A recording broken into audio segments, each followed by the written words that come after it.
Hey everybody, how's everybody doing today? Welcome to my photography chat live stream where we did I say ice cream or anyway, good to see everyone here. Thank you for joining me this morning. It's where we come together as a community and talk about photography. And as always, I like the audience to drive the conversation. So if you have any questions or any topics you want to talk about, I'll do my best to answer them or give you my opinion. And just a couple of quick announcements. I'm going to be hosting the 8th annual Micro Four Thirds meetup, and we're going to have one next week, Sunday, at 9 a.m. Eastern Time. And I'll have some new guests. I think, well, on the 8th, I think we'll see some familiar faces. And then on the 15th, I'm going to have another meetup where we will see some new faces, different from last year. So look, I'm looking forward to that, and I'm very excited. So I hope to see you all there next week and the week after for the 8th annual Micro Four Thirds meetup. And we'll be talking about what were some wins for Micro Four Thirds in 2025 and what we're looking forward to, and share some of our favorite shots, and also do a couple of photo lessons as well. So, and I have a little twist at the end of the streams this year. So stay tuned for that. That should be pretty exciting, I hope. Anyhow, I see Henning's here and Erna. Good to see you guys, Jeff. Let's see if I can remember how to use this. There we go. Henning, hello. And so lucky the OM3 built like a tank. It just hopped off the table and crashed onto a concrete floor. 17 and Cam both still fine. Good. And I swear it wasn't me, but sliding back in a chair. Yeah, I know. I've done that so many times where, particularly when the strap is kind of hanging off the table, and I'll just kind of back up, right? And the strap will catch the chair or something. And but I'm very, very conscious now. Those old habits, or I should say I have new habits of making sure before I move, that nothing is attached, so to speak, right? Okay, and it's been cold, okay? We haven't been above freezing all week, and at night we've been down into single digits. So that's well below 0 Celsius for those of you that are more familiar with that scale. And so I haven't gone out. I did a little bit of backyard birding, last week. And I don't know if I shared those images, but I'll double check. And also,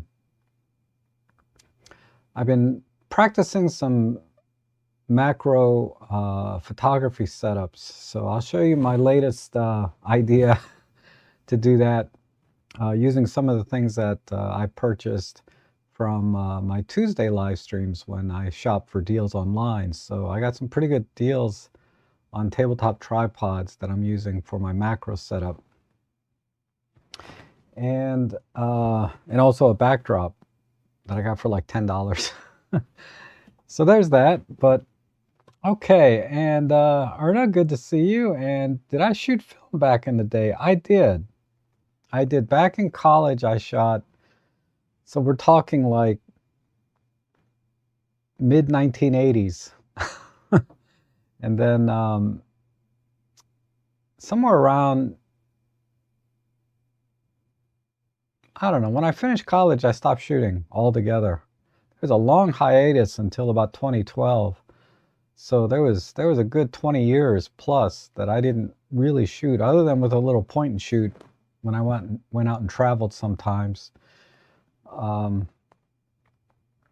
But yeah, so I've really only been shooting. It's been I guess that's a long time now, over a decade. But since about 2012, I got back into photography. And I still shoot film time to time. And Jeff, good to see you. Yeah, Illinois. I bet it's cold up there. I was curious, like, what is the temperature right now in Calgary, Canada? And it was like 40 degrees Fahrenheit. I'm like, why is it like 20, 30 degrees warmer there than it is here? That's so far north. And Seraphim says, my only complaint with the OM3 since December are those port covers on the side constantly coming out. Since I don't use them, I found matching peel and stick leather. It matches. Oh, interesting. I've never had any problems with my ports coming off, but you know, we all handle our cameras differently and have different workflows in the field. So, because you're not the first one to mention this, right, about the side flaps. And this has been mentioned to me, you know, since the EM1 Mark II, right? When we kind of first saw those style flaps, and then the EM1 Mark III, and then now the OM3 and OM1s all have the same, I don't want to call them flimsy, but they have the same port covers. And I guess OM Systems hadn't seen any reason to change them yet. But like I said, for me, it's never been an issue. And oh, thank you. I forgot to ask about my audio video, but I'm glad that's working. And bone chilling Long Island. Yes, our ATR Bear. I'm sure it's very, very cold there. And good to hear the meetup. Yes, I'm very excited. I'm very excited. And good morning from Florida. Yeah, Florida, I think is a little bit cool this week, isn't it? And South Carolina is getting a heck of a storm today. So, but I checked. I think we're only about 47 days from spring. So just a little bit further to go. It'll be here in no time, right? Oh, my goodness. Of course, I remember it snowing on the first day of spring one year. So irritated. I hate the cold weather. I don't mind a short winter, but the winters here are just about a month too long. I wouldn't mind just like 1 month of really good cold weather and get a nice snow. And then the rest of the time just be, you know, like light jacket type weather. And then in the summer is my preference. Ask Rob about it. I did last week and he didn't indicate he had an issue. Might be a warranty check. Oh, okay. So, yeah, I don't know. I don't know. I can see how the covers are not as secure as some others that I have on other cameras. But they're secure enough for me and how I handle the camera.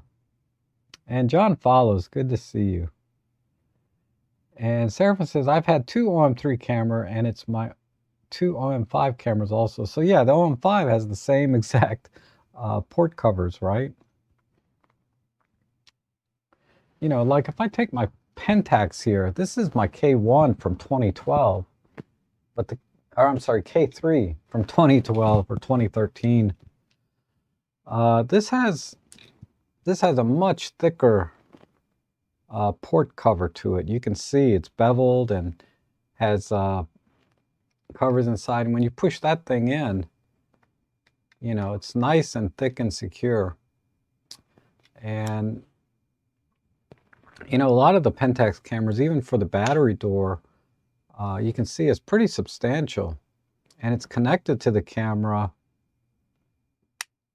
electronically somehow so that when the battery door is open, the camera won't take pictures. And a lot of the battery doors, you know, they also have, not battery, but memory, this is the memory cover, SD card cover, have a lock on it as well. So,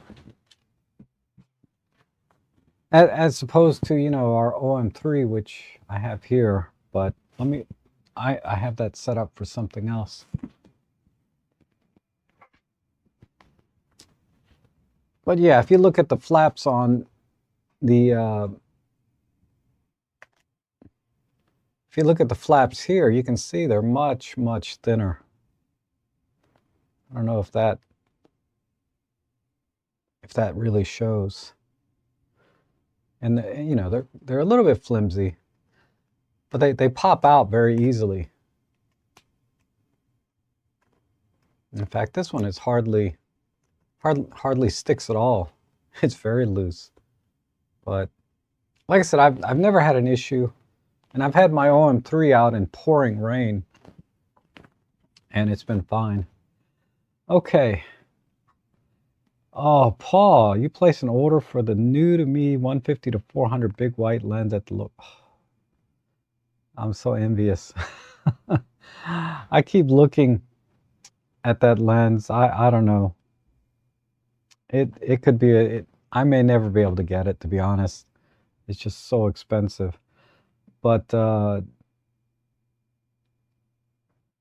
was I gonna say? I was looking at the 150 to 600, and because they had it on the refurb site last week for like 1,800 bucks. So tempted. Then I was thinking, I still really want the 150 to 400. So if I just not buy that lens and keep saving, you know, that's a couple $1,000 I can put towards the 150 to 400 rather than having a lens that is great but not the one I really want. And the M5 Mark III ports are also exactly the same. Yes, as we just saw, right? They're the same on. Yeah, they've been using the same ports for a long time. And from Perth, good. It's over 100 degrees. Oh yeah, it's summer down there where you guys are, right? Wow. 100's a little bit too hot, even if it's not humid. That's a little bit too hot. I don't mind like mid 80s.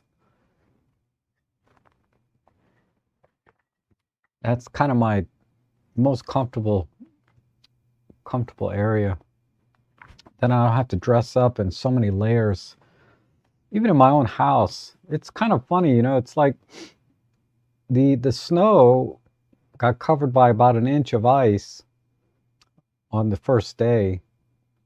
And then all week, it's kind of compacted down to like basically 3 inches of ice with a little bit of snow underneath.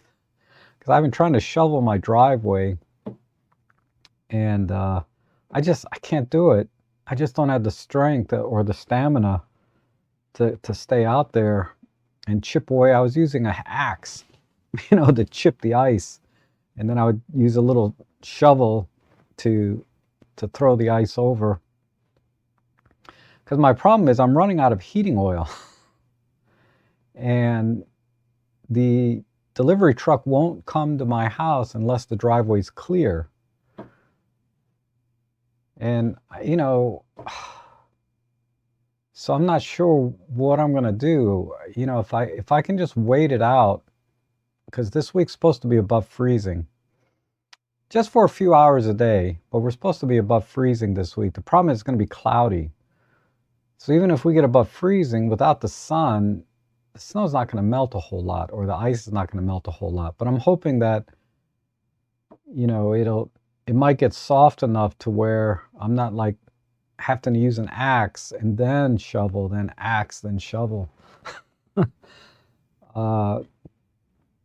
Or maybe I can drive over it a few times with my Jeep, because I can get out of my driveway, but so I'm not stuck.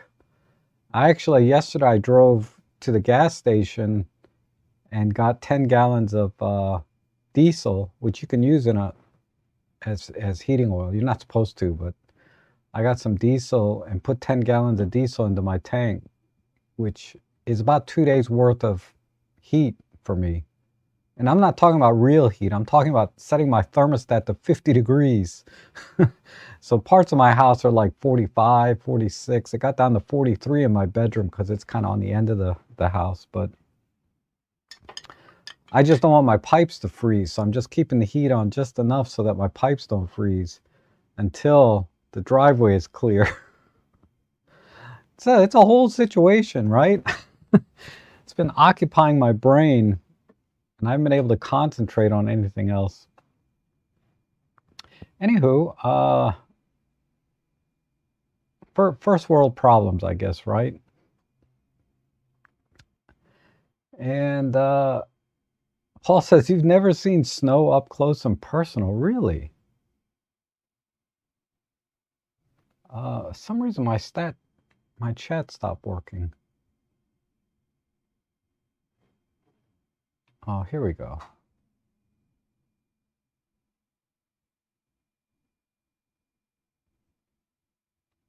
Give me a second. I need to get my chat window back. Okay.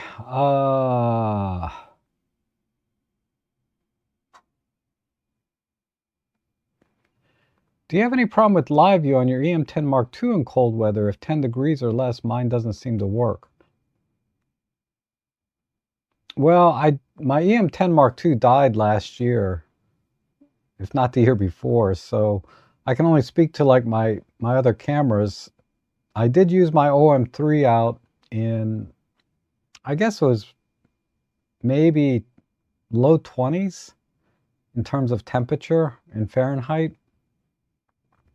No problems at all, but I haven't tried 10 degrees. It doesn't get that cold here very often like that. Most winters for the last 5 or 6 years have been relatively mild. There might be a cold snap for like a week, but this is the longest cold snap I've seen. I think last year this time we were like in the 40s and 50s. But the last couple of weeks we've struggled to get over above freezing. I don't think we went up above freezing at all this week.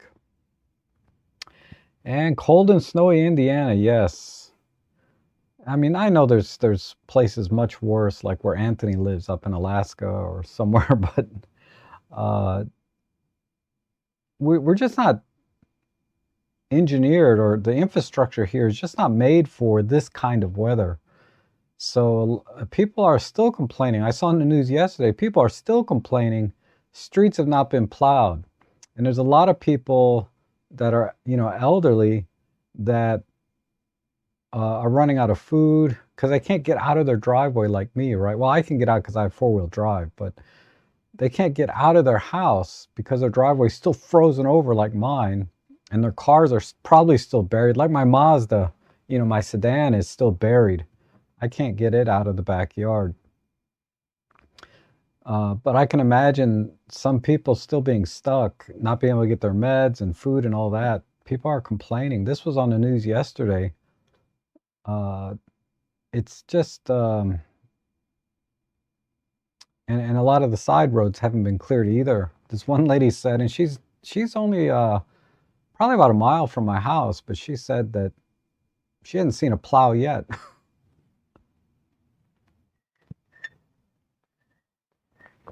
Adam says, I just received my EP7 customization sitting on the monocolor switch side of things, but is there a real reason they did away with my sets on multiple models beyond the differentiation? They just changed it to custom modes.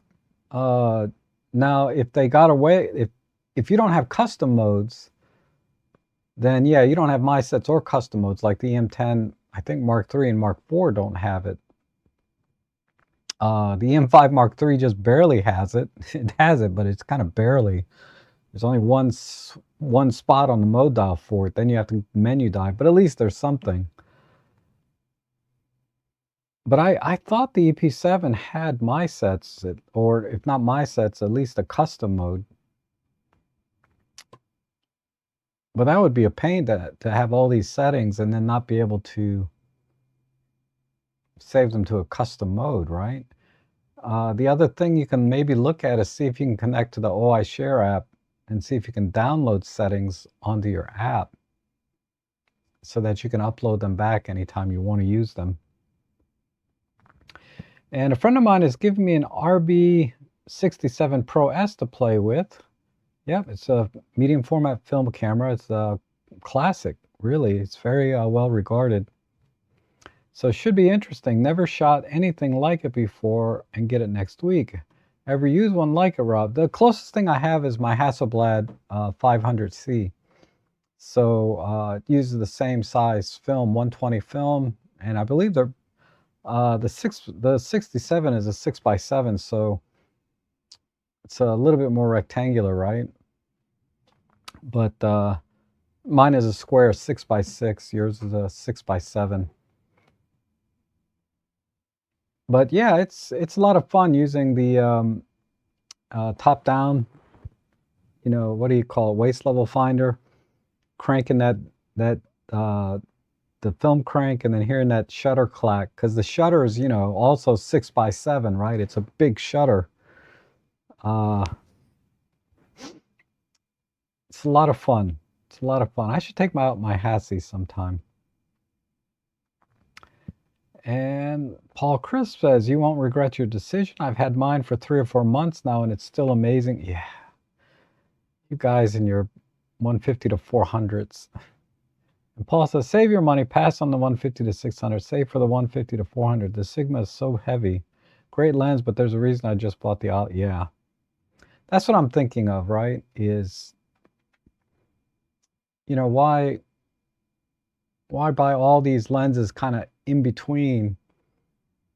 You know, I have the 300 f4 with the teleconverter, so I get 420 millimeter equivalent at f5.6, and it's great.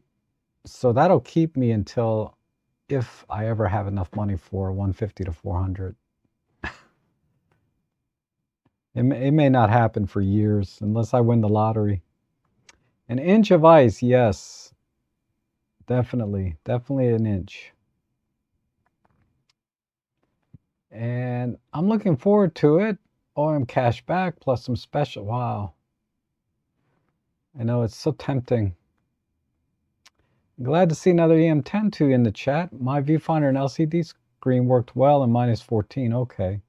Thanks Tom for letting us know. Since I don't have any way to really test that.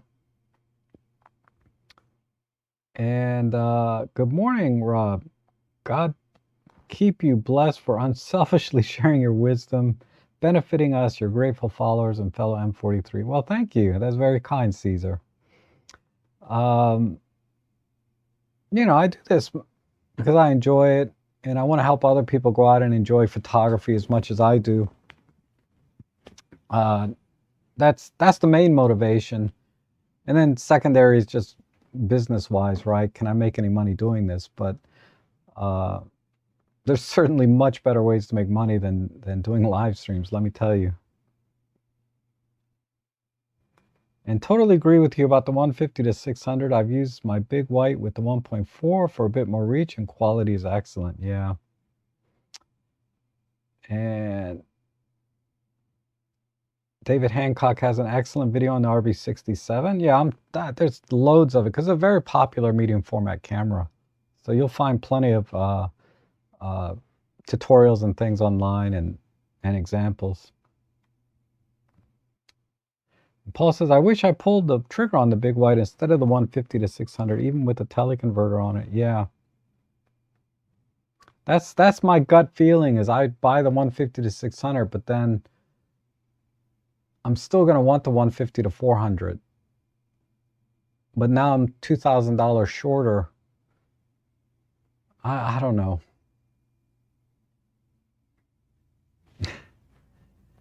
And I still have my RB67, but I haven't used it for about 20 years. It's a very slow process, all manual and separate levers to wind film and cock the shutter.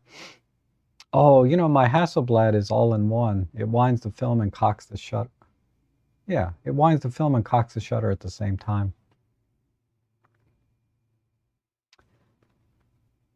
I'm going to put you in my will for oh, thank you, Heather. I appreciate that. Though you'll probably outlive me. Oh, I mean, I don't know how old you are, but I probably got about 10 to 15 years left on this earth based on my family history. So,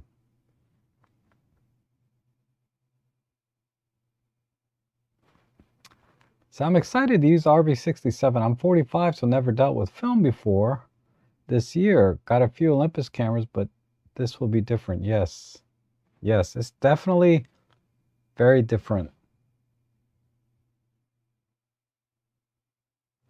And the 150 to 400 is my most used lens. I pre-ordered it, so I've been using it for a few years and love it. Yeah, you guys. I see you guys out there, meaning people that have the 150 to 400. Whenever I go out to like Conowingo, sometimes when I go to the local park here, the name escapes me. Oh my God. My brain is going. Huntley Meadows. And various other places. It's amazing, really, when you contrast what you hear online all the time about Micro Four Thirds not making sales, having such a small market share, but in the wildlife community, it feels like they have a huge market share because I see Olympus shooters all the time when I go out in the field, for wildlife, birding in particular. So, and I just saw like a Petapixel video where Chris and Jordan went out with an OM System ambassador. I mean, it was sponsored by OM Systems, but they were all shooting Micro Four Thirds and got great shots, right?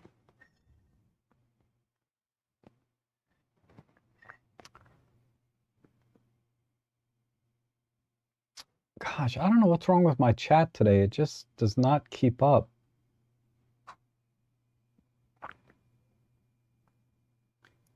Let me try one more time.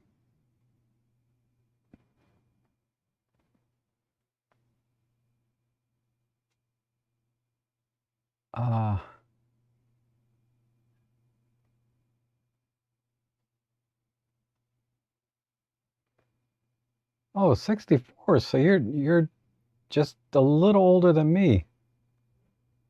So yeah, you're definitely outlived me. Because I think the average age, right, is closer to 80 for women. And only 10 shots on a Roller 120 film with the RB67. Right, because I get 8 or 12 on mine, I believe.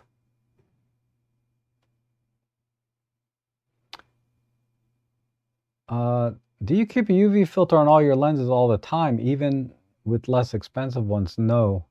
The only time I would consider using a UV filter is if I'm going to go out to a sandy beach and there's lots of saltwater spray, then I'll put a UV filter on the front of the lens for those kind of conditions. Other than that, I never use an UV filter.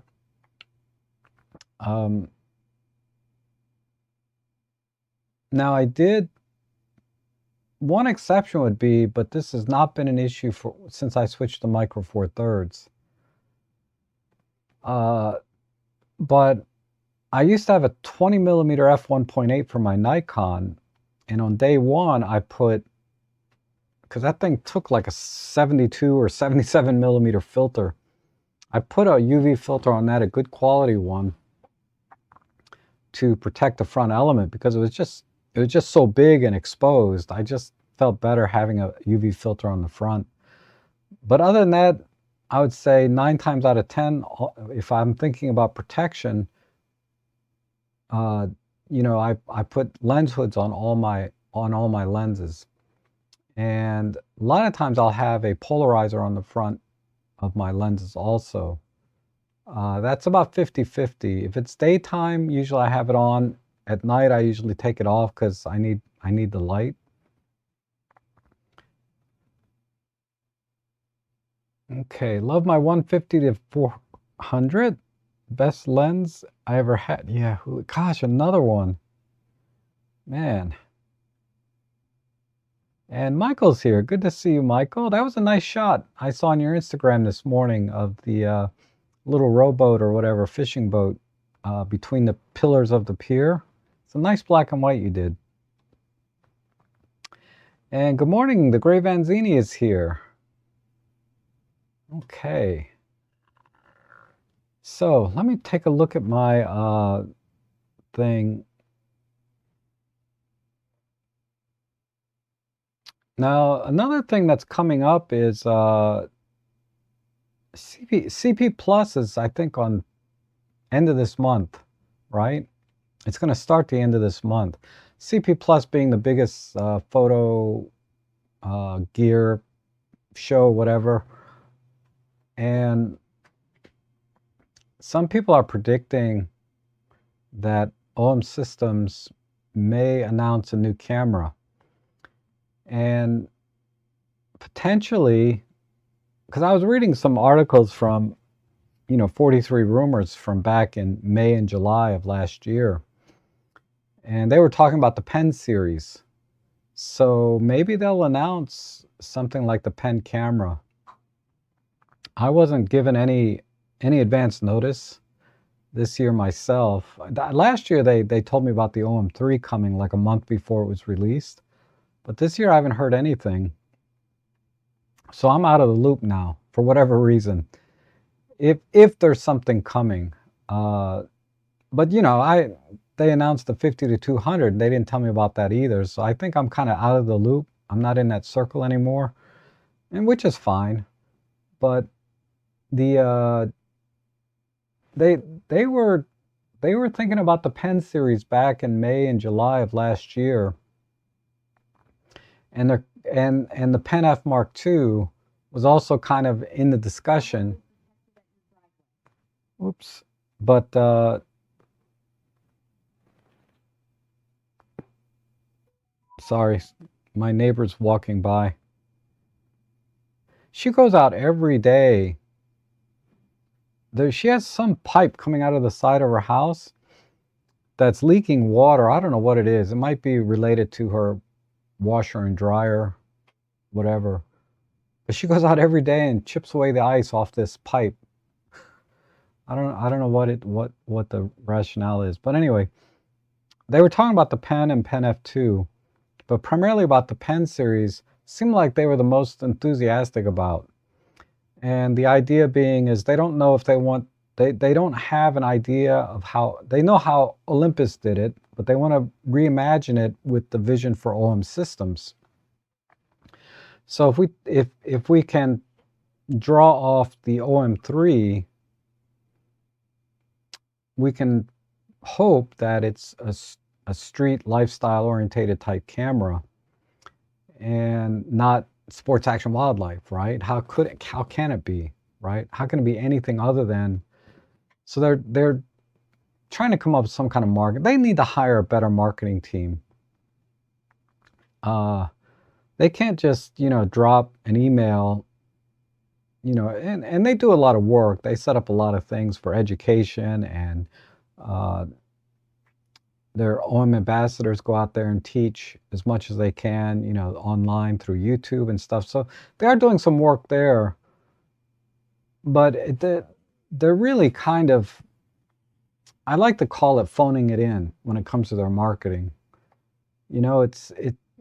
I get these emails and there's lots of great content in the emails and lots of things I look forward to watching when they go live or they have these education sessions. Like I think Mike or somebody's doing like learn your settings on your OM1, I think, something like that. And then they have another one for like macro photography, but they have lots of great educational material out there from their top photographers. And but yeah, I just get an email notification about these things, so they're kind of phoning in their marketing. Number two is when they do release a camera like the OM5 Mark II, terrific little camera, but they call the color sand beige. And I've tarped on this before, so I won't get into it again, but they could have done a better job with the naming of that color, right? But yeah, I don't know. Let's keep our eyes open for the end of February and see if OM Systems announces anything. It would be really exciting to see them announce a new pen. It doesn't necessarily have to be a Pen F2. I doubt that's coming ever, but a Pen series they were very enthusiastic about, but they didn't know how to reimagine it. And if they had a really good marketing guy or team, I should say, if they had a really good marketing team, I think that would go really a long way in expanding their market share. Because as it is now, uh, you know, sending out cameras to a few influencers and dropping emails out on their email list and doing these tutorials, these are all great, I think, secondary type things, but they need a better marketing strategy overall to expand their market share, because their cameras are great. There's nothing wrong with their cameras or gear. They don't need to do any work there. I mean, they do, but I'm just saying. Okay, so and Ethan says on Instagram and Facebook, it's crazy. The really good macro shots are 4 out of 5 OM system shots. Yes. So yeah, OM Systems is big on macro and wildlife. Huge, huge. You know, I see the same thing on Instagram. I don't go on Facebook much. And Rob, I was interested to hear your comments about DC a couple of weeks ago. I have booked a trip to the US at the end of March, and that will be on location. Oh, cool. Let me know when you're in town. It'd be great to meet you. Heck, maybe you can come over and do a live stream with me. Yeah, DC is awesome. It's freaking awesome. Another fellow photographer that I met recently has been going out. The tidal basin's frozen over, you know, and she got some really cool shots, and she's a OM1 shooter. And thanks, Rob. Oh, sure, Michael. I check out. I go on Instagram and Flickr and look at everyone's photos, primarily on my community photo on Flickr. I have a community there. I like to look at the pictures there. That's the easiest way, because I don't want to follow, like, how many subscribers I got? 50,000 subscribers, right, on Instagram. It's just too much. It's easier just to be able to kind of scroll through Flickr all in one place, and I can see, you know, a dozen photos at a time, and then, you know, click a few likes here and there for the ones that I like, right? And a lot of times the image quality is way better. I don't have to worry about aspect ratios. And like, if I want to share my panorama, I can share the panorama. You know, I'm not limited by whatever Instagram does. And I always upload full resolution images to Flickr. So if you ever go to my Flickr page, 99% are full resolution with all the EXIF data. So it's a great reference. And I group things by lens and by camera the best I can. I've been doing that for about a year now, so I have a pretty good collection in each album. For those with the 150 to 400, are you using the polarizer? Are you using a polarizer? Oh, okay. That'd be a big polarizer though, right? I can't imagine that you would be, because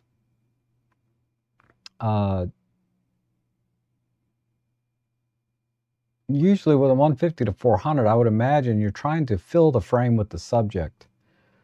And polarizers are much better for wide field type shots, you know, 35 millimeter, 50 millimeter, not, or 17 and 25, I should say, not like 400 millimeters, right?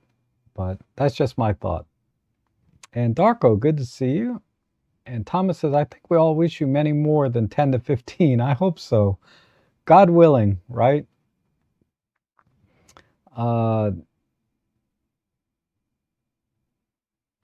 But yeah, I'm definitely beyond middle age at this point.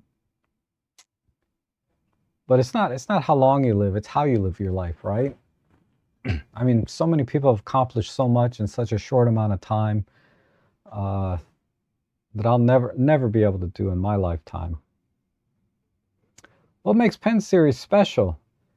Just that it's a compact, lightweight camera. So it was very, very popular, I think, in Japan more so. And also with a lot of, it was very attractive to female, you know, women that like, because they made them in all these sort of pastel-y colors,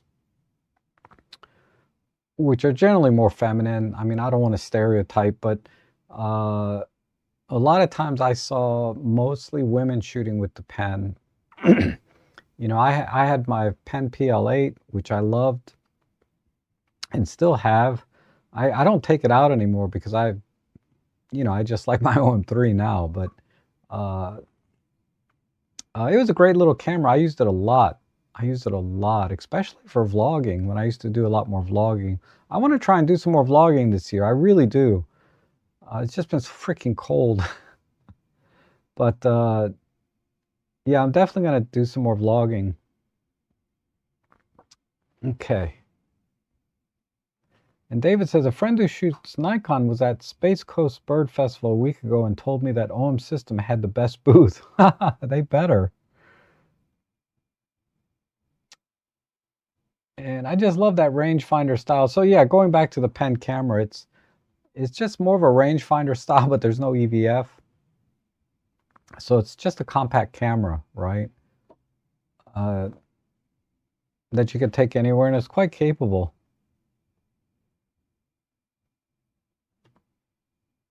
So you like the GX8 from Lumix. I never cared for the GX8. I did like the GX9, and I had a GX85 for a little while. Ultimately, I traded the GX85 in for something else, but it was a terrific little camera. And the GX9 is pretty much the same thing, just 20 megapixels instead, I think.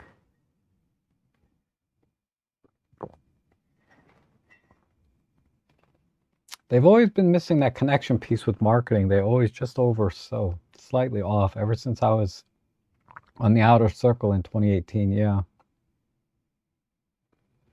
And they need to go small pen like EPM1, EPM2 size and a bunch of dials and buttons shipped with a 14 to 42 compact, yes. They could do that. And for 1.4 million US dollars, Trek Marketing can be hired. I'm not good at marketing. I'm terrible at it. And Paul says, I'll drop you an email with the details of when I'll be in Washington. Would be great to catch up. Yeah, that would be great. And not use the polarizer on my 150 to 400. 95 millimeter would not be cheap for a good one. Yeah, so yeah, 95 millimeter filter. And I can't think of too many use cases for it where you'd have to worry about. I mean, I know it reduces haze and reflections and could potentially draw a little more detail out of a subject, but then you're sacrificing, your light, and it's better to get lower ISO. Yeah, I think polarizer applications are better for wider angle lenses, just in general. Yes, the EPL was my backup for a while. Yep. The EPL8. Yeah, that's the one I have. I thought that was the best looking one of all the ones they made. I like the smaller grip. In fact, I have it right here.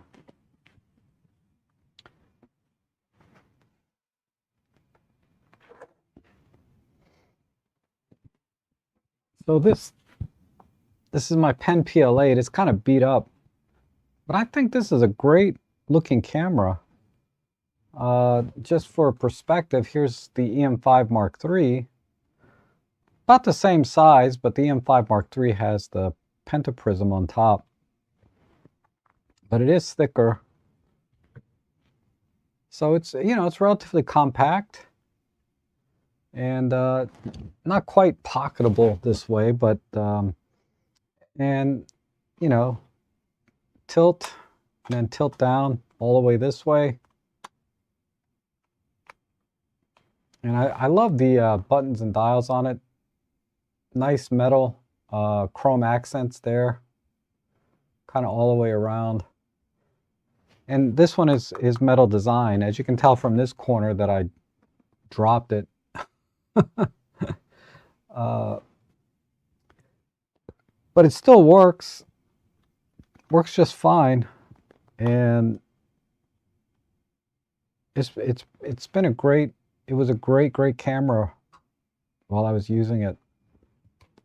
Like I said, I don't use it much anymore because I also bent the I bent the rear screen. It should sit flush like that, but it kind of sticks out a little bit. So it's got this gap. It's bent somewhere because I've dropped this thing so many times. Because I used to vlog with this, and so I'd have it on a tripod, and sometimes a tripod would fall over with the screen like this, right? So it got bumped once or twice.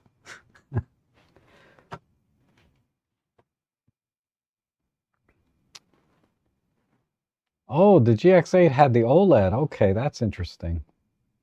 I didn't know that.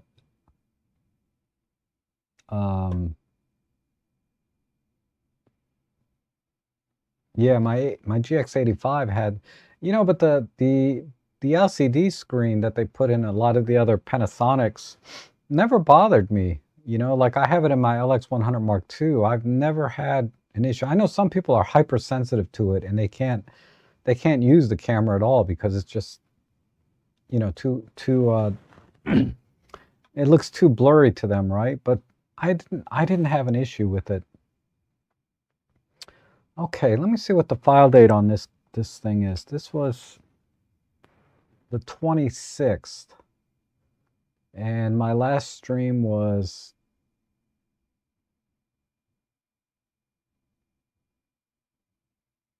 okay, so you guys haven't seen these pictures.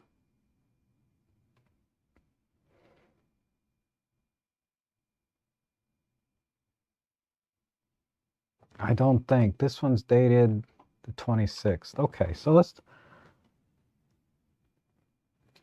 do a couple of images. So this is I believe, yeah, this is my K3 monochrome with the 50mm f1.4.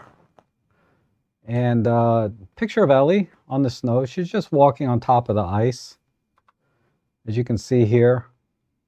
But I just love the K3 monochrome camera. It's not just for the monochrome, but also just the DSLR experience. So that combination of shooting monochrome on DSLR just is very satisfying. And these came out really, really nice. There's another one, of course. And as many of you know, that's why I got into photography, was to take pictures of Ellie. Let's see. That's my backyard, or about half of my backyard. So my Mazda here, my sedan, is still stuck. It's still, I cleaned the snow off the top, but I can't get it out of the driveway because it's still all ice in my backyard. My Jeep, of course, no problem. It just hopped up over and I'm out here. Okay, and then so I did some backyard birding. And I was laying on the ground for this shot. So this red-winged blackbird was taking off. And just to give you an idea of the settings, this is the OM3 with the 75 to 300. I was at 1/3200th of a second, wide open at f6.7, ISO 500. But I dialed in a negative 1.7 exposure comp, which was a mistake for this particular shot. But he just kind of he just took off and flew. So I didn't have time to adjust my exposure comp back. I would probably dial in a +1 or +2 for a black bird. But fortunately, I was able to recover the shadow detail and everything. And then I had to reduce the noise because I was recovering some pretty dark shadows. And then, yep, another shot. I set up a little perch here with some seeds. So birds are always dropping on there to get some shots. This shot was at, let's see, 1/4000th of a second. So for very small birds, you really need to be at 1/4000th of a second. And I must have bumped the aperture. I'm at f7.1, ISO 8000. And then here I'm at -1 EV. The reason I dial in negative exposure comp is because I want to retain the details in the white feathers. So for these little birds, -1 works, sometimes -1.7 or -2, because there's still a tiny bit of clipping here. in the wing detail. But even at ISO 8000, I was still able to recover a lot of good detail and everything. And this is because of DxO, of course. But the main thing is, you know, being able to freeze it so there's no motion blur at all. So again, OM3, 75 to 300. Very small, lightweight setup. Same shot. This was probably just moments after, right? This one is also at ISO 8000. This is at 0 EV. So I didn't have exposure comp dialed in, and there's just a little bit more clipping here of the white feathers. Partially due to, you know, being at high ISO, you kind of lose your dynamic range, but also because I didn't dial in the right exposure comp. And here I'm at 1/3200th of a second. Oh, this is my favorite shot from the backyard birding. This little chickadee. And here I'm at 1/3200th of a second, and you can see a little motion blur here on the wing. Even 1/4000th of a second, that probably would still be blurry. So just to give you some perspective on how fast their wings are moving. But it did do a good job of retaining all the detail, and I'm at like -7 exposure comp on this shot. ISO 2500. Pro capture, of course, and OM3, 75 to 300. This was an easy shot. You know, pigeons. Another good shot. This is a junco. Very common backyard birds. This is a red-bellied woodpecker. And this is heavily cropped. This guy was really far away. And still looks pretty decent on the 75 to 300. And I was shooting through some branches and stuff. But this image is only 1587 by 1587. So it's a 2.5 megapixel crop. So there's probably less than 1 megapixel on the bird itself. So really, really good work on the 75 to 300. Here's another one. I forget what this, it's not a sparrow. Maybe it is. But very common backyard bird. Another pigeon. I think this is called a stone pigeon. And cardinal here. This is at ISO 12,800, so I lost quite a bit of detail. You know, you can denoise all you want, but at some point you're not going to get it. So it came out okay. You can still see some definition here, but yeah, I'm not totally happy with this shot. And again, this is also pretty heavily cropped. This is a 3.38 megapixel image. Here's a couple of birds, again on my perch. They must be partners here. The camera focused on this bird, because you can see this bird's a little out of focus. So the depth of field is even at f what, 6.7. And also I'm at 12,800 ISO, 1/4000th of a second. Tough shot. But because I was able to fill the frame more, I was able to retain some more detail. This is the cardinal. I think that was up on the tree that was landing. Again, ISO 12,800, but I was able to retain the detail because it's not as cropped. This image is 7 megapixels here, so I was able to fill the frame quite a bit here, so I was able to retain a lot of the feather detail, even though this is at ISO 12,800. So yeah, I like how this shot came out.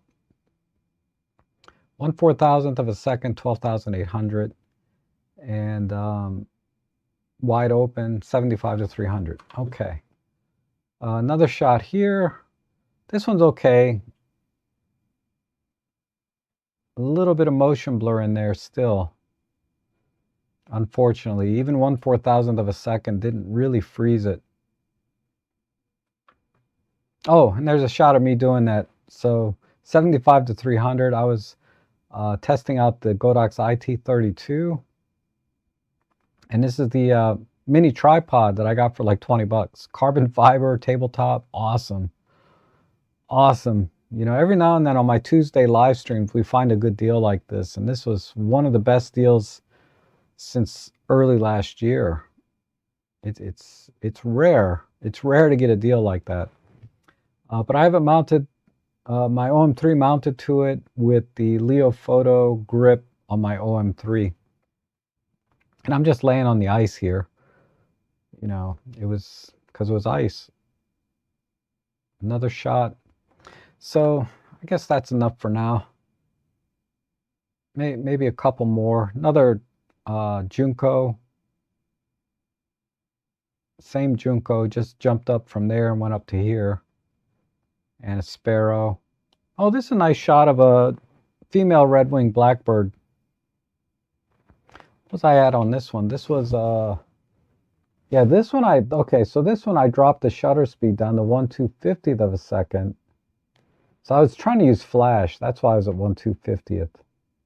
So there's a little bit of flash here to illuminate the bird.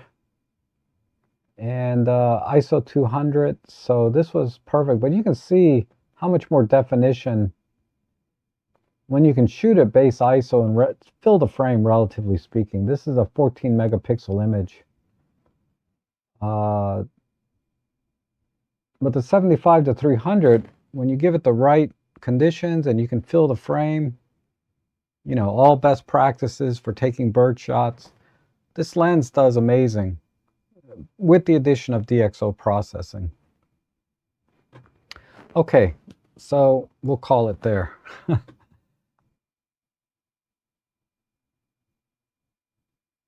No, I cannot. I tried to I have some salt crystals and I threw them on my driveway, but I don't have enough. I need probably about, I don't know, I probably need like 10 bags. I only got one bag because my driveway is about 60 or 70 feet.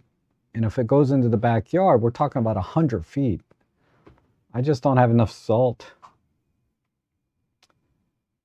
And I loved the EVF. Okay. Oh, talking about the GX8. That grip from the EPL8 would be a great addition to the OM3.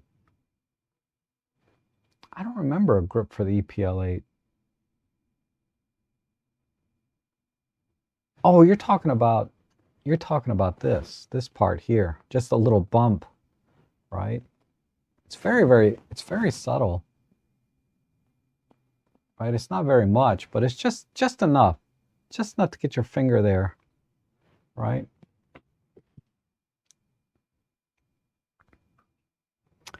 The little back thumb grip is great. Yes, they have that on the OM3. Hi, I'm trying macro photography with my 7 Artisan 60 macro lens. Friday's picture was from this lens. Oh, okay. That was with the that was the ant crawling up that leaf, right? That was a great shot. And you saw how much detail I was able to pull out. I might be able to pull it up here.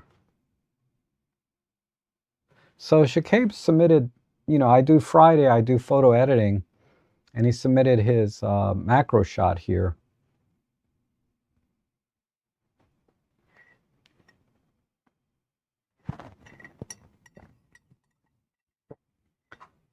And it came out pretty good. So when DxO loads up, I'll show that picture, if you don't mind. Did you have success shooting with vintage lens on your EM10? I have some Canon FD lenses. Yes, absolutely. The EM10 Mark II is perfect for vintage lenses because it doesn't have as high a pixel density as the 20 megapixel cameras. So that means that the vintage lenses, because they're less perfect, right? They have character. will look better on a lower resolution sensor than they will on a high resolution sensor. And, you know, of course, the colors from the M10 Mark II are beautiful. And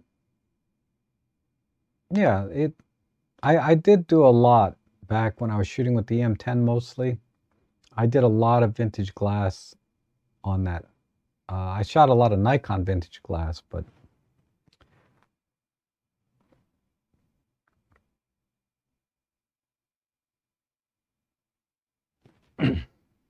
and Clint Johnson says, "Hi, Robin, all smiling over EPL8. I had all in black 7, but I found a nice silver brown one just before Christmas. Great price, and VF42. Love the look and feel of that combo." Yes. And Paul says, "Sorry, I have to leave now. Catch you in the next one." Okay, Paul, thanks for dropping in. And why don't TT Artists and Lao, etc. make AF FMT lenses? Is it just licensing issue, or is there a more cost pricing issue? I think it's cost pricing. You know, licensing wise, Micro Four Thirds is an open format, so anybody can make lenses for them without having to worry about licenses.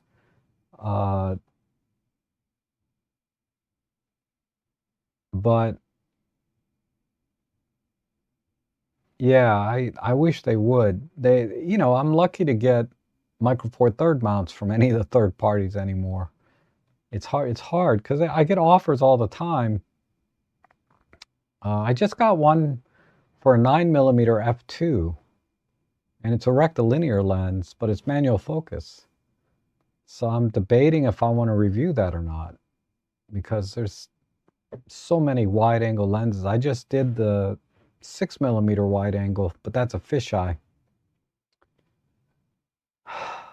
I'm debating. I just need a little bit of a break. I got one more review I have to finish,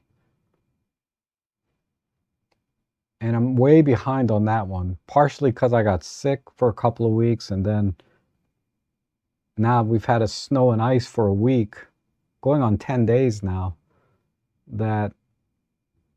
or it's been 7 days, that I can't get outside and shoot, right? So they're very kind. You know, Godox is very flexible. It's a Godox, this one, the AD300 Pro 2. This is really an outdoor flash, right? And it's, you know, after I got over my cold, I did the review for the IT32, and then it snowed. And now I can't get outside and do a review for this one. Maybe I'll do a winter shot or something. I don't know. But you don't really need a flash in the snow because it's so bright.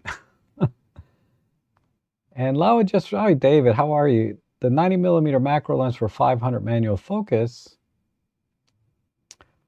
Jimmy Chang did a review, hopes that there will be more lenses coming. Yes, I really hope so.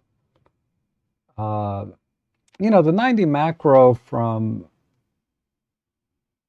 they may have said, oh, Laowa never reaches out to me to review their lenses.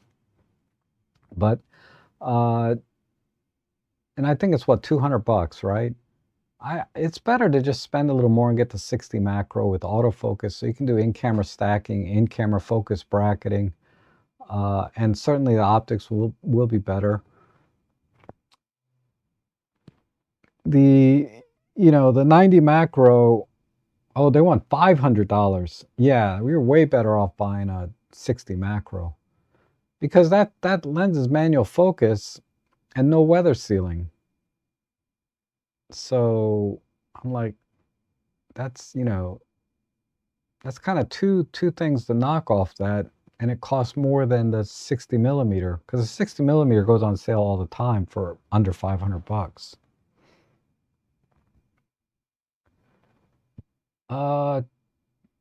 Oops, that's not for me. It's a male red-winged blackbird. Females are brown. I think that's a female. It's just a very dark one. But if it's a male, could be. I'm I thought that was a female because it had a lot more color in the feathers, right?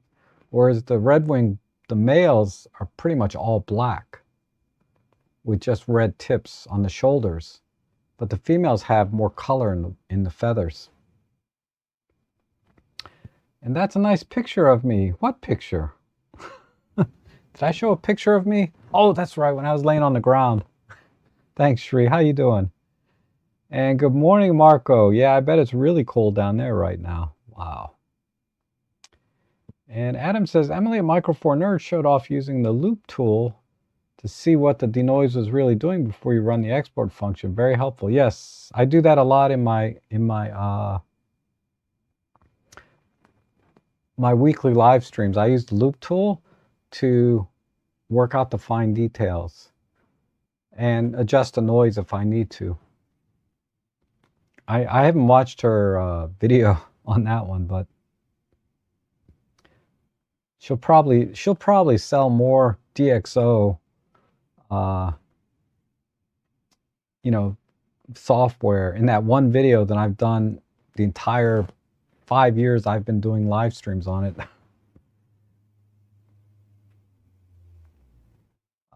But if you want to get DxO, I do have my affiliate links down below with a 15% discount code. How good is the Laowa 50 millimeter 2x macro? Think about buying this lens for macro photography. I would save up and get the 60 macro, because the Laowa 50 is going to be manual focus, I assume.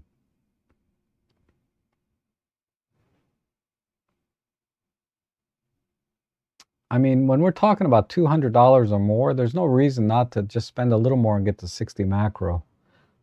I mean, there's always exceptions, depends on your workflow. But if you're taking pictures of bugs, might as well get the 60 macro.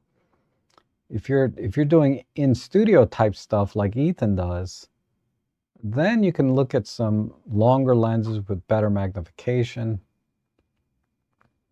But I haven't tried too many different macro lenses. I have the 60 macro and I have my 4.5x macro lens.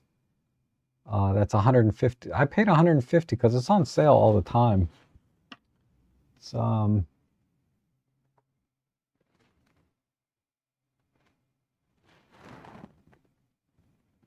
think it's right here.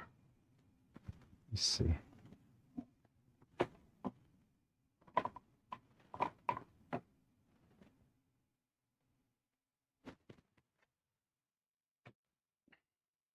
I don't know where it is. It might be in my bag over here. Yeah.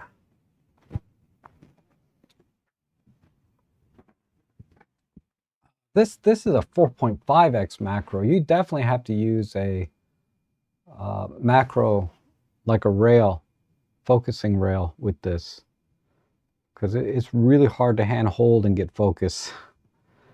I mean, at the very least, you need to be on a tripod. But yeah, 150 bucks, 4.5x macro. You can't use it for anything but macro, right?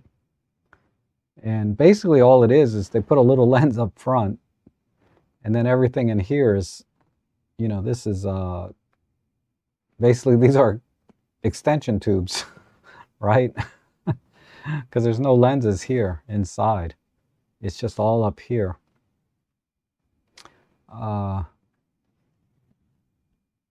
this is a little better than an extension tube setup because there's some felt in here to reduce reflections and some ribbing. So you get a little bit better contrast than you would if you were to just put extension tubes on. And this was designed with extension tubes in mind, so optically this is going to be better in every way. At least I hope it was. I hope they didn't just take some lens and then just build in extension tubes. And this side towards screen, good morning, good to see you. And Darko says, I've used the 60 Nikkor macro this weekend at the Flower Conservatory. Yes, excellent lens. The 60 f2.8 I have that lens. It's awesome. So I need to watch your photo edits then. Yeah, just watch the one from this past weekend. Or this 2 days ago, Friday, or any of them, but the one 2 days ago. Let's see.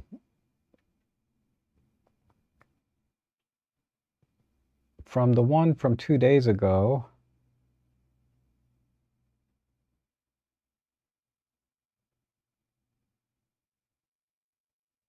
I wanted to show the one from Shakabe.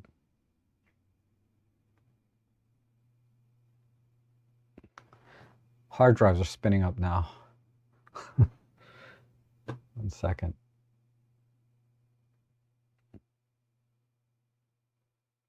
And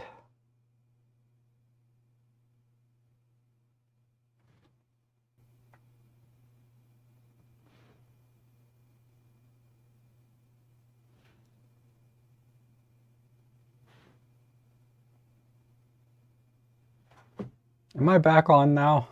Please tell me I'm back on. Oh, sorry about that. I had to reboot my computer.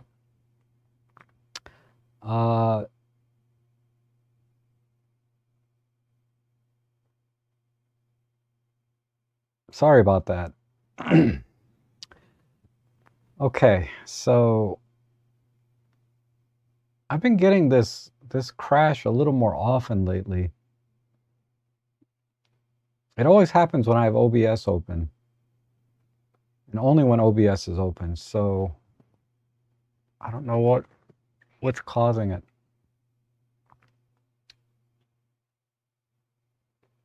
I just cleaned my computer too. Like I get the dust out of the fans and things.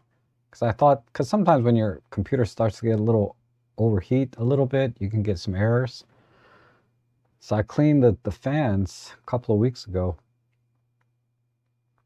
Marco, it never tells me what the error is. It just says, the screen comes up, a black screen. It says, your device has encountered an error. And then you'll get the percentage underneath, and it'll go up to 100%, and it'll be stuck there. I've left it on for like an hour, and it never got off that screen. So I had to just do a cold reboot. So it doesn't tell me what the error is though. It just says your device has encountered an error, collecting data or something, 100%, and then it stays stuck right there the whole time. So I don't know what the error is exactly.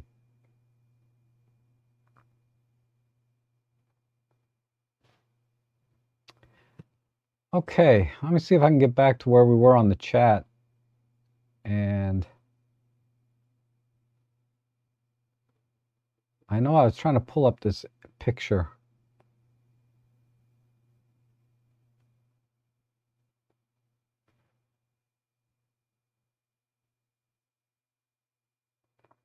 It was...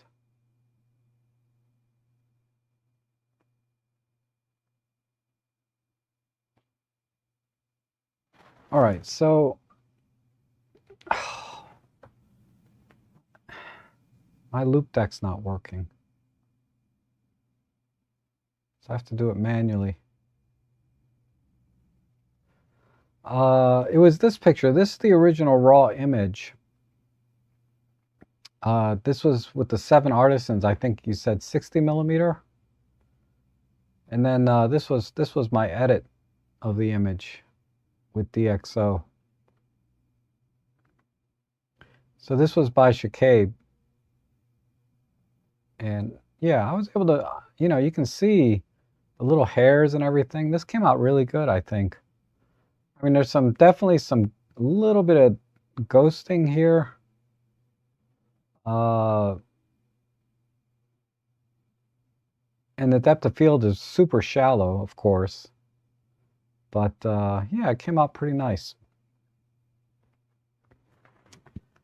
Here's another macro shot that Paul Crisp did. I think he just left. This was his edit. I think that this was my edit. But that came out nice. And this was with the 90 millimeter macro. Okay, anyhow.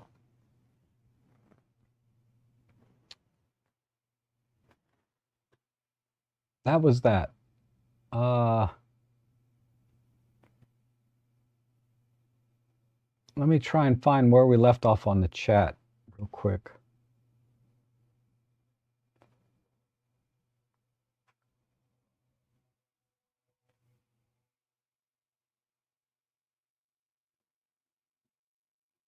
Yeah, it's supposed to get above freezing tomorrow, but just for a couple of hours. And it's probably going to be cloudy, so I don't know how much good it's going to do.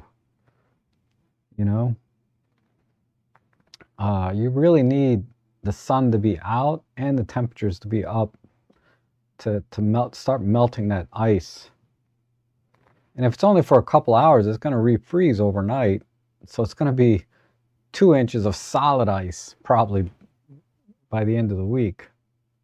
And it's supposed to snow again on Thursday. I don't know what I'm going to do. I just have to go, and I have to go buy diesel to fill up my oil tank. And, my hands and I wash my gloves, but they still smell like diesel. The gloves that I was wearing. Okay. And then you were asking how good. I don't know, to be honest. And good morning, this side towards screen. Good to see you. And as I used the 60, okay, we saw this. Saw that. Yeah, I know. Sorry about the crash. Welcome back. Thank you. Thank you. It's the end of the world. Great song. Great song. I forget who sings that. She was kind of a one-hit wonder. Beautiful singer, though.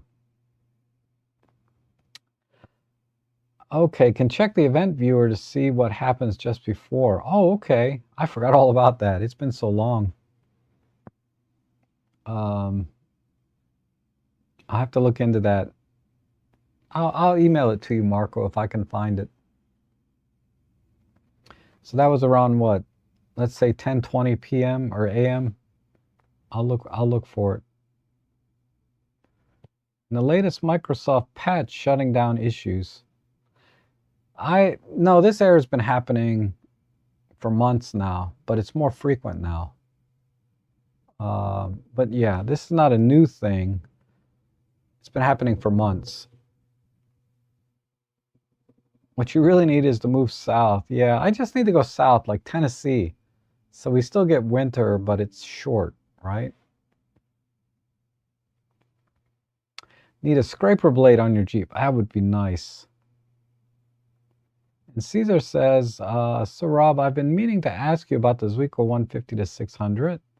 Is this rebranded Sigma lens? It looks identical except for the price. Is possible to use M43 to mount? Yeah, don't do. Okay, so yeah, I think it's the optical design is 100% Sigma, but they re-engineered the electronics to work with OM systems. So you're not going to be able to simply just buy, say, a Canon EF version of it, use an adapter, and then get it to work properly. It's going to be a mess.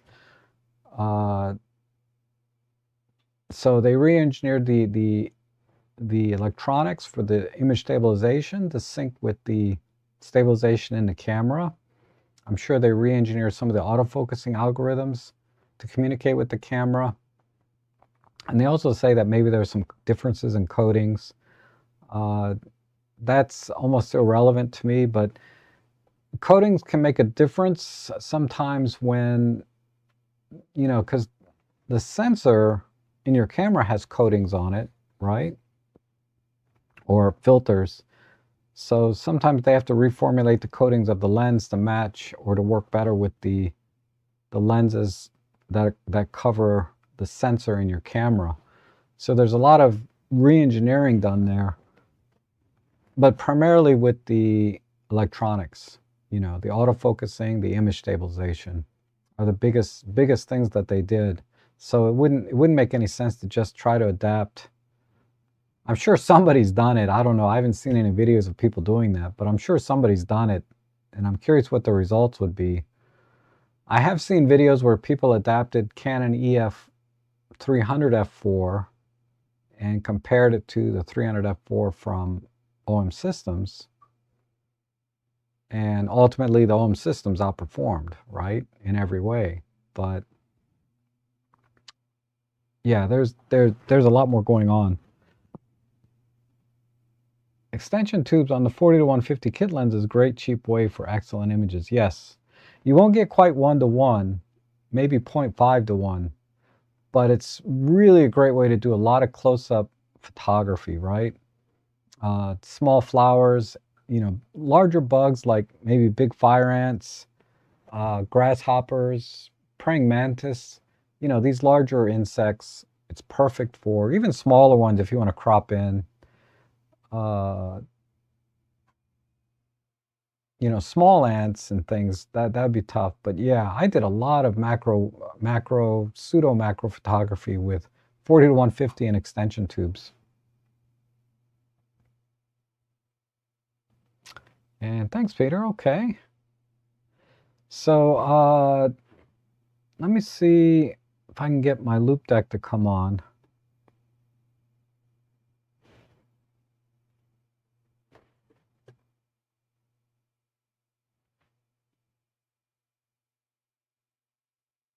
One second. Let's see if this works.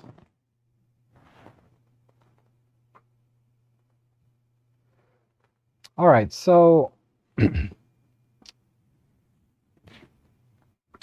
me get this out of the way so you guys can see.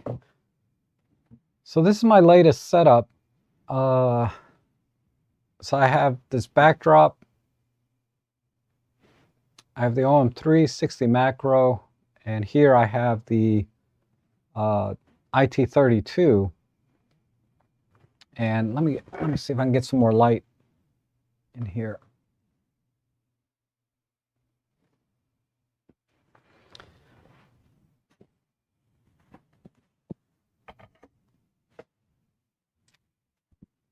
So here's the IT32.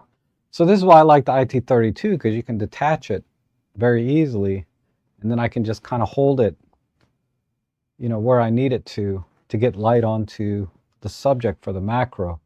So the 60 millimeter macro lens, and this is my tabletop tripod. I got this for $25, and it's adjustable up and down, right? Just enough. I have it adjusted just right so I can get 1-to-1 macro. And then I took this coin, right? This is a presidential dollar coin. People never, these were not popular at all as far as US coins go. Unless you can find one that was double stamped or something, then they're worth a fortune. But anyway, I would put that down here like that. And let me give you a closer look at this. So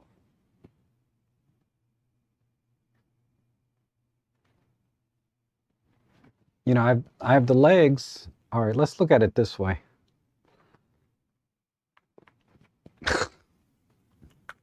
All right, so this is how it looks from the point of view of the coin, right? And this is how it looks. So I have an L bracket here, right? There's an L bracket here to extend the OM3 over to the right. And, I put the coin here. And then I tilt the screen up so that I can see it from here. I'm just looking at the screen here. I'm making micro adjustments to level level the camera so that it's parallel, the focus plane is parallel with the coin best I can. And then I use the IT32 from the side or from this side. And then I can do focus stacking, focus bracketing, whatever I want. All right. So that's my latest experiment with some macro photography, top-down type photography. And I'll show you a couple of shots from that.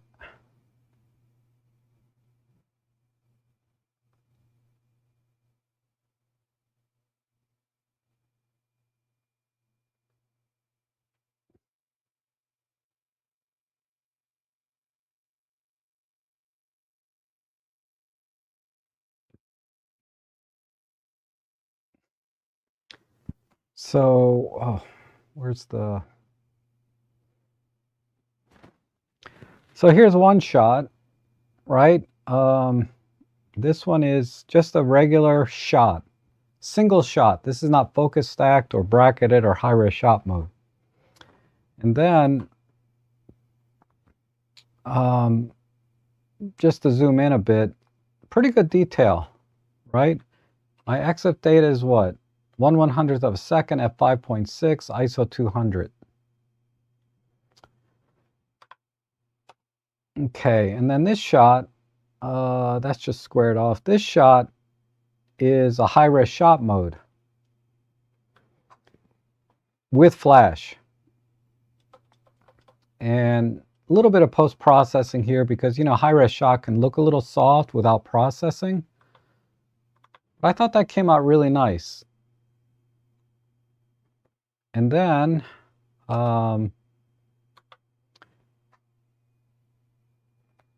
this shot here, this is a focus, in-camera focus stack. So this was stacked in camera. And this came out pretty good.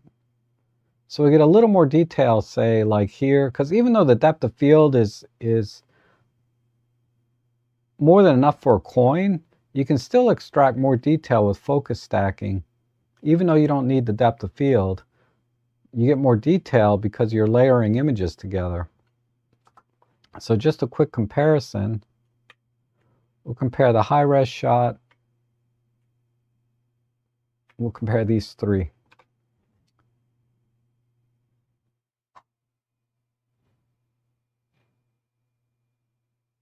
This one is, okay. So this is a single shot. This is a focus, let me see, this one, yeah, this one is focus stacked. And this is a high-res shot.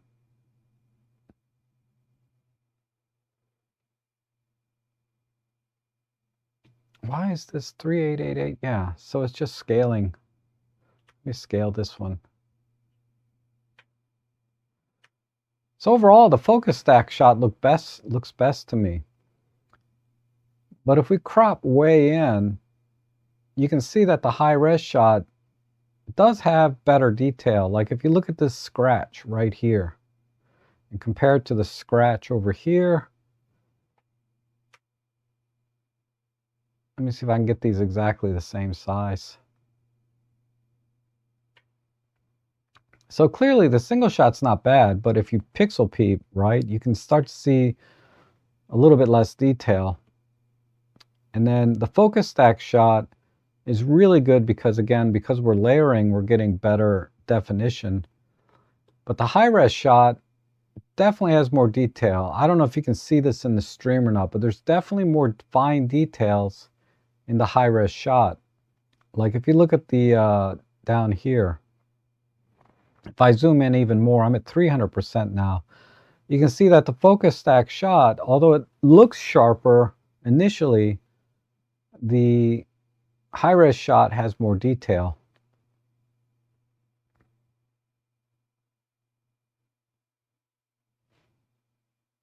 And then I'm going to back out.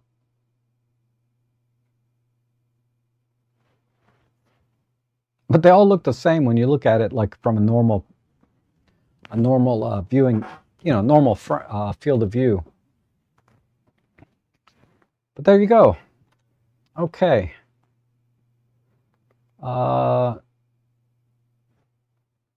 me share with you some. Shri actually shared with me some post about the mineral moon, where you can basically saturate the colors on the moon and see the different elements, different minerals. So I forget what they were called, but this brownish area is one kind of mineral. Then the bluish, purplish areas are a different kind of mineral.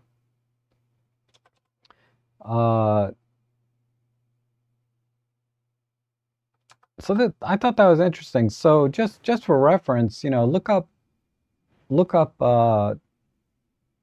mineral moon, and you can, if you have any moon shots, you can take any existing moonshots that you have and try this, right? Assuming you shot in RAW.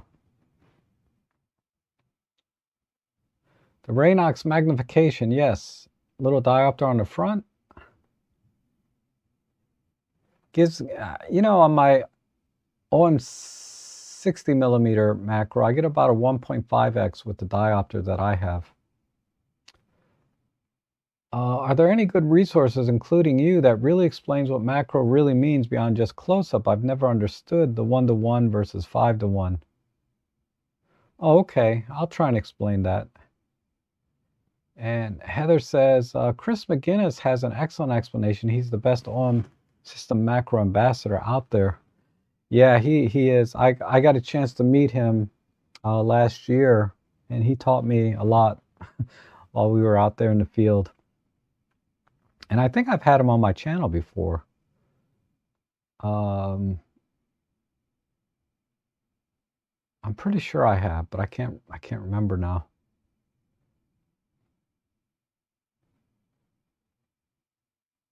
Let me check something.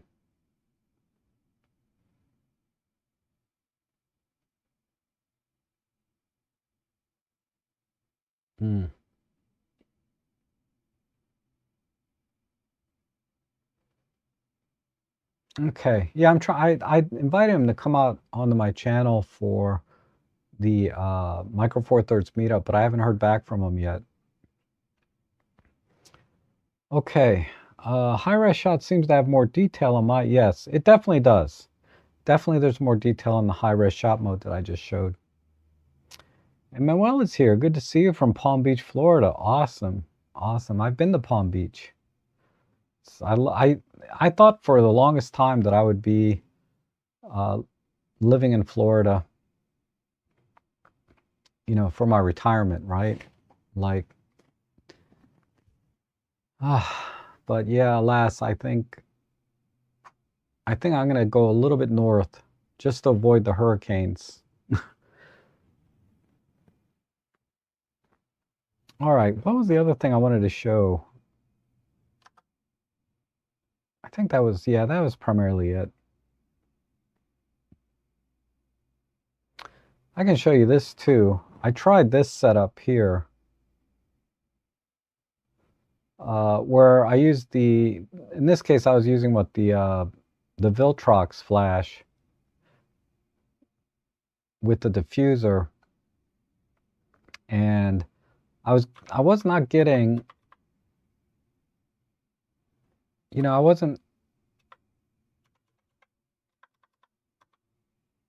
getting, this is a focus stack shot. I just couldn't get the focus deep enough to cover from the edge of the coin all the way to the center when I did it this way. With the in-camera focus stacking, I would have had to do regular focus bracketing and then stack them with Helicon or something. So I might have to do it that way.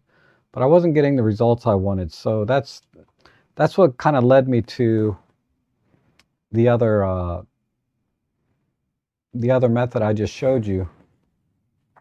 Maybe you can see it a little better if I'm holding it this way. But here's the L bracket, right? So I have this L bracket on the camera.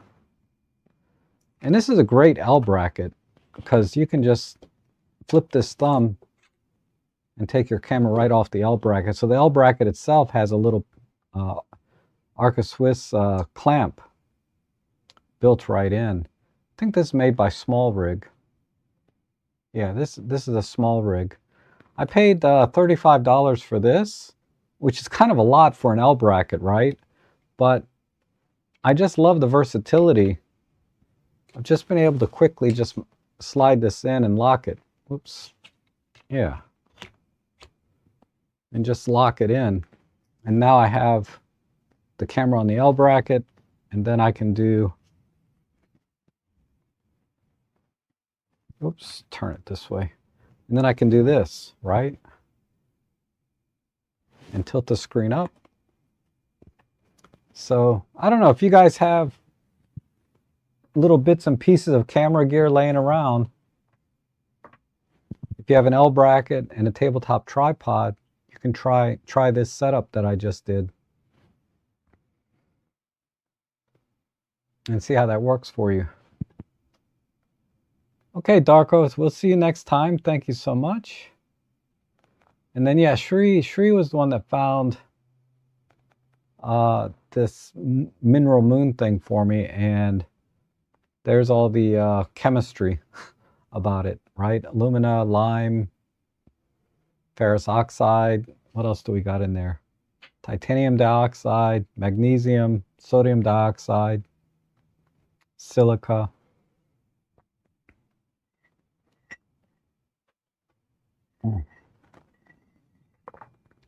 All right, thank you, Shri, for sharing that. Shri is such an enthusiast when it comes to photography. Actually, everybody in the photo group, you know, David and everybody there, they're much more out there than I am, believe it or not. They get out there like almost every day, it seems like, but they're out there all the time on days that I don't go out. Like, we have a little group chat that we use sometimes, and everybody's like, where do you want to go today? And I'm like, man, it's so freaking cold. Can't do it. I can't do it. So I need to use tripods more than twice. Yeah, tripods are freaking awesome. I have so many different varieties of tripods, and it's come down to just maybe 3 or 4 that are perfect. So you can break the tripods down to 2 pieces, right? The tripod head and the legs. But a lot of times the tripod head has to kind of match the legs, right? They have to kind of fit together in a normal way. But yeah, you need basically a fluid head tripod with a leveling base. Let me rephrase this. This is what I need or have is tripod with a fluid head with a built-in leveling base. I have 2 different types of tabletop tripods. The one I just showed you, plus another one that I used like you saw in the photo of me laying on the ice. That one is much better out in the field because it's very compact and easy to carry. The one that I just have here in the studio is better for studio work. It's more stable, can hold more weight. And then I have a very compact tripod for travel, right? But it's a full size. It'll, you know, it's a 60-inch tripod. And then my last one that I can't do without is my tripod with the gear head on it. So gear head, travel, 2 tabletops, and the fluid head. You need all of those. And then you'll be set.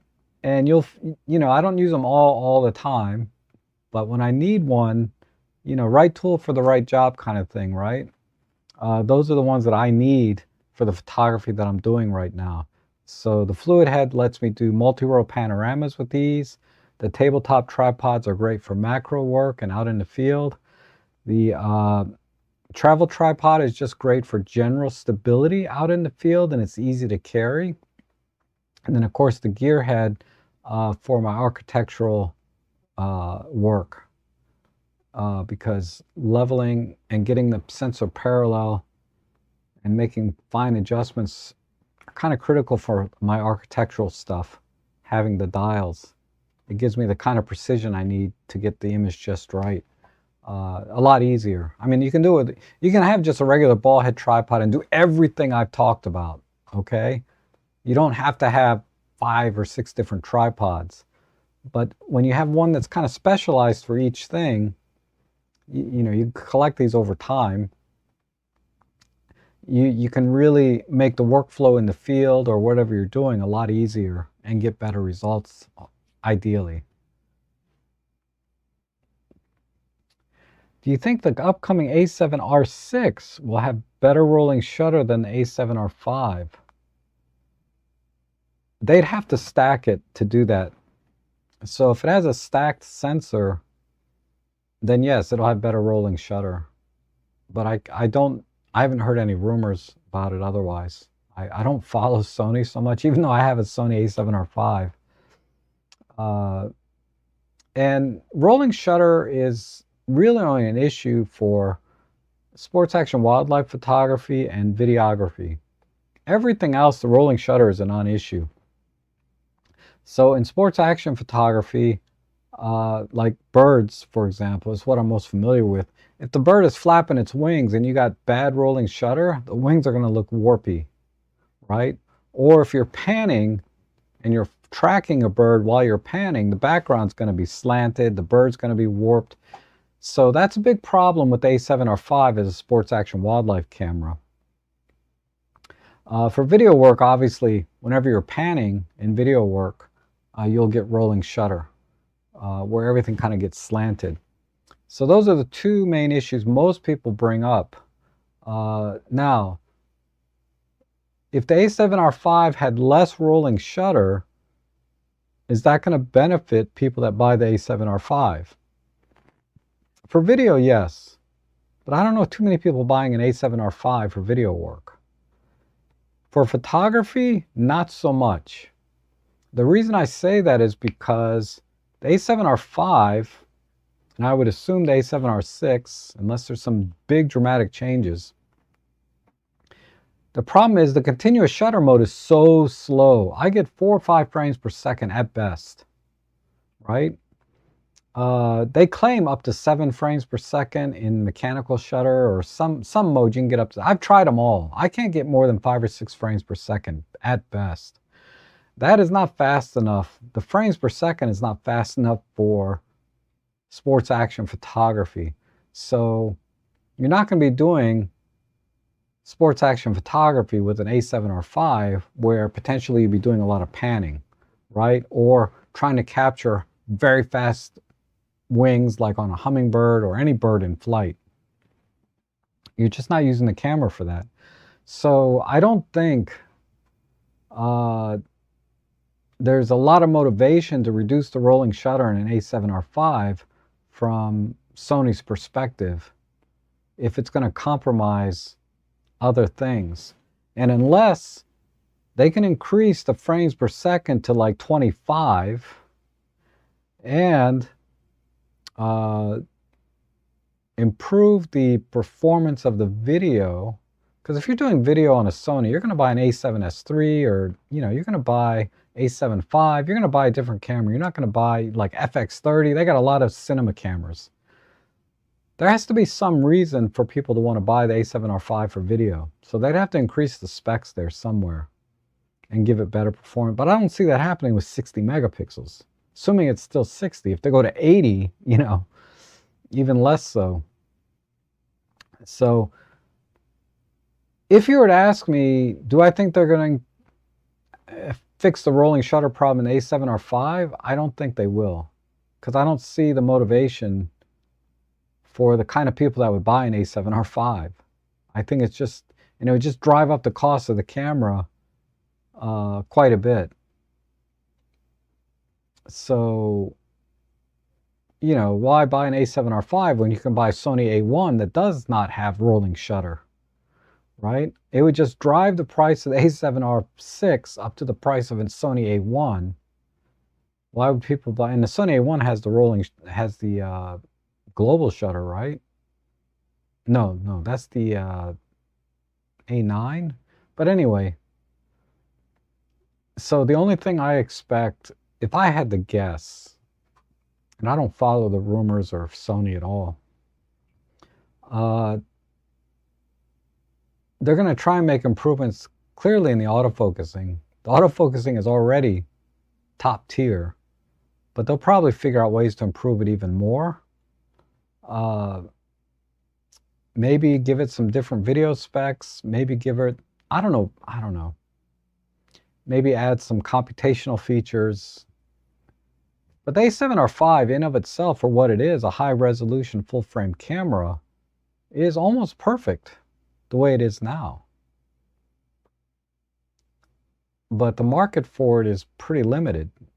How many people need 60 megapixels, right?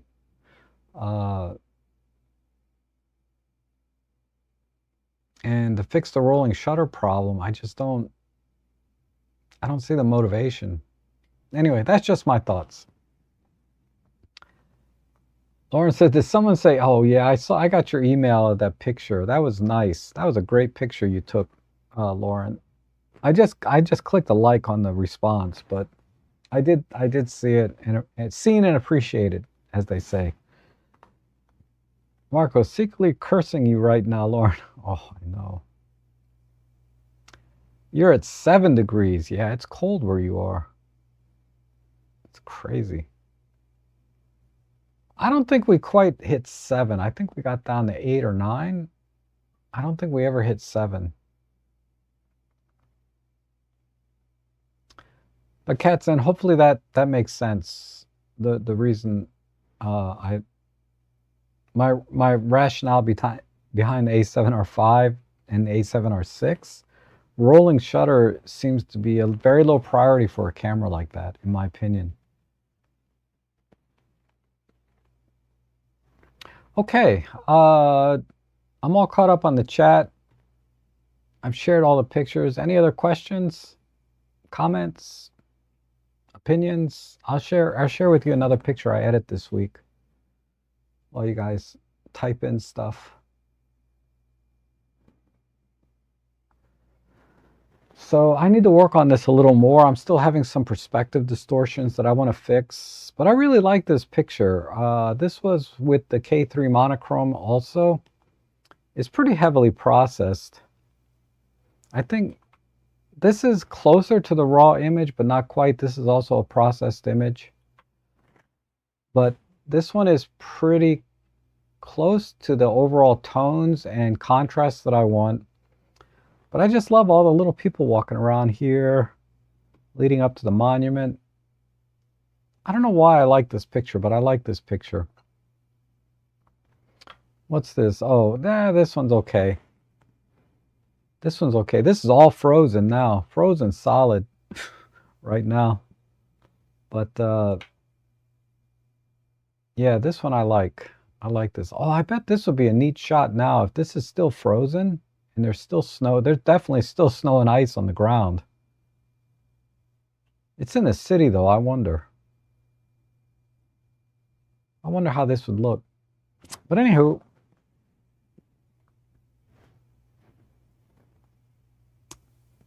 that is all I have for today. So we will call it. And I want you guys to definitely come back next week for the annual 4/3 meetup, the 8th one. And we're up to 8 years now. And then the following week for part 2, where I have some really new, some new guests.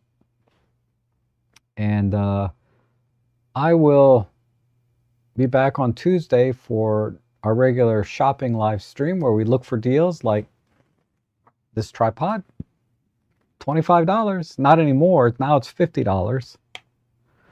But I look for deals like this, right? Because these are things you don't use very often. But when you do, you might as well get a good deal on it, right? And Friday, photo editing. And of course, if you guys want to support my live streams and all the work that I do here, I have like donation links, affiliate links, everything down below.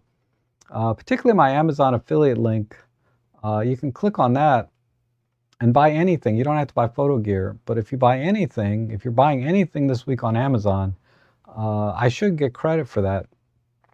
But you have to click on my links first, right? Same thing with B&H and DxO, of course, my favorite photo editor.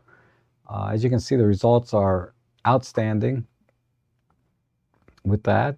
And but that's it. So you guys eat healthy, exercise, and have a good day, a good week, a good life. And I hope to see you guys again soon.